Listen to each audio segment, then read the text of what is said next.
దేవునికి స్తోత్రం. ఈరోజు ఆత్మస్వరూపుడగు దేవదేవుడైన యేసుక్రీస్తు ప్రభువారి పరిశుద్ధాత్మ వాగ్దానం. ఆత్మను ఆర్పకుడి 1 దెస్సలోనిక 5:19.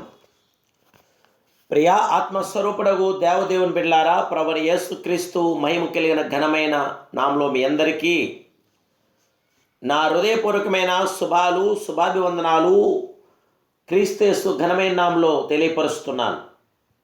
దేవుని బిడ్డలారా, మీరంతా బాగున్నారు కదూ? దేవుని యొక్క శాశ్వత కృప నేడు మీతో, మీ కుటుంబ సభ్యులందరితో కూడా ఉండి మీ ప్రతి అవసరం కూడా ప్రభు తీర్చి మీకు సమాధానం దయచేయునుగాక. ప్రభు మానవునికి ఇచ్చిన శ్రేష్టమైన ఇవి పరిశుద్ధాత్మ వరం. ఆ విలువ గల దానిని మట్టి ఘటంలో మనం కలిగి ఉన్నాం. దానిని సంరక్షించుకునుట మన బాధ్యత. ఆత్మ వరములను ప్రజ్వలింప చేయవలనని సలహా ఇచ్చుచున్న ప్రభు ఆత్మను ఆర్పకుడి అని సలహా ఇచ్చుచున్నాడు. ఆ మహిమానుతుడు, మహిమాస్వరూపుడు. ఆత్మ అగ్నితో పోల్చబడుచున్నది. మనము ప్రార్థించిన కొలది, స్తుతించిన కొలది ఆ ఆత్మ మనలో మనుచున్నది. ఆత్మ వరములను క్రియ జరిగించున్నవి.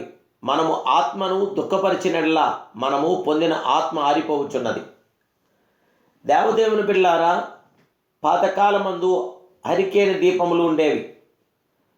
నూనె లేని ఎడల, నూనెకును ఒత్తికిని సంబంధం లేని ఎడల, బలమైన గాలి విసిరిన ఎడల ఆ దీపము ఆరిపోయేది. ఆ ప్రకారమే పరిశుద్ధాత్మ గర్దింపు నడిపింపును తోసివేసిన ప్రార్థనా జీవితమందు సల్లారిన ఎడల, తెగించి పాపం చేసిన ఎడల మనము ఆత్మను ఆర్పిడి వారముగా నుందుము. ఒకప్పుడు బలముగా వాడబడిన సేవకులు, విశ్వాసులు ఆరిపోయిన దీపం వల్లే నుండకు కారణం వారిలోని రహస్య పాపములే.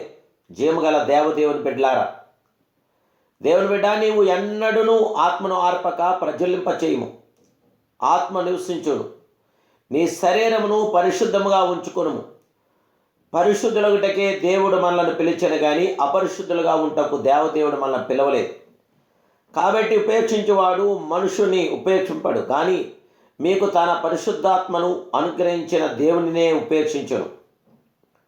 దేవుని ఎంతగా ప్రేమించిన దావీదు జీవితమందు శరీరేచ్ఛలు సొరపడెను.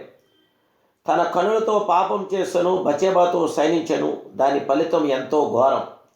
అయితే ప్రవర్త ద్వారా గర్దింపబడినప్పుడు, దేవా, నా యందు శుద్ధ హృదయమును కలుగజేయము, నా అంతరంగంలో స్థిరమైన మనసు నూతనముగా మీరు పుట్టించండి అని కన్నీటితో ప్రార్థించాడు. జీవగల దేవదేవుని బిడ్డ, ఎన్నడూ ఆత్మను ఆర్పక దానిని ప్రజ్వలింప చేయండి. దేవుని ఆత్మస్వరూపిగా మీ యందు నివసించుటే శ్రేష్టమైన ఆధిక్యత.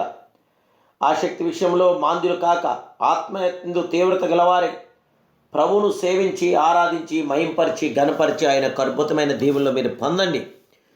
దేవుడు ఎంత ప్రేమమయుడో గ్రహించండి. రక్షణ పొందమని ఆయన మనలను అడుగుతున్నాడు. ఒకసారి ఆలోచించండి. దేవునికి మనము సమయము ఇవ్వలేదు, దేవుడే మనకు సమయం ఇచ్చి ఉన్నాడు.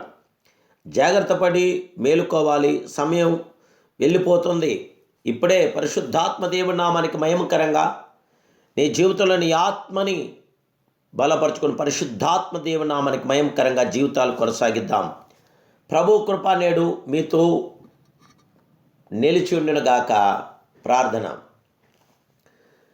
ప్రేమాస్వరూపుడమైన మా ప్రియ పరిశుద్ధుడా, పరిశుద్ధాత్ముడా, నీకు స్తోత్రాలు. ఇమానుయేలు ప్రియ రాజా, నీకు స్తోత్రాలు. ఇశ్రాయేలు కాపరి, నీకు వందనాలు తెలియజేస్తున్నాను. ఈ సమయం మీరు మాకు ఇచ్చిన దాన్ని బట్టి స్తోత్రాలు. దేవా, మీరు ఇచ్చిన శ్రేష్టమైనలో పరిశుద్ధాత్మ ద్వారా మేము నింపబడి ఆత్మపూర్ణమైండి.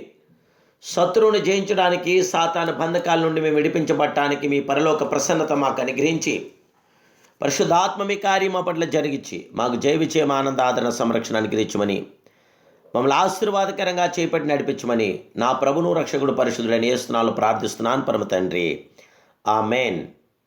జీవగల దేవదేవుని బిడ్డలారా, ఈ ఛానల్ ఇంతవరకు మీరు సబ్స్క్రైబ్ చేసుకోకపోతే దయచేసి సబ్స్క్రైబ్ చేసుకోండి. మీ ప్రత్యేక ప్రార్థన అవసరతుంటే వాట్సాప్ ద్వారా మెసేజ్ చేయండి. ప్రభు మిమ్మల్ని దీవించుగాక. God bless you.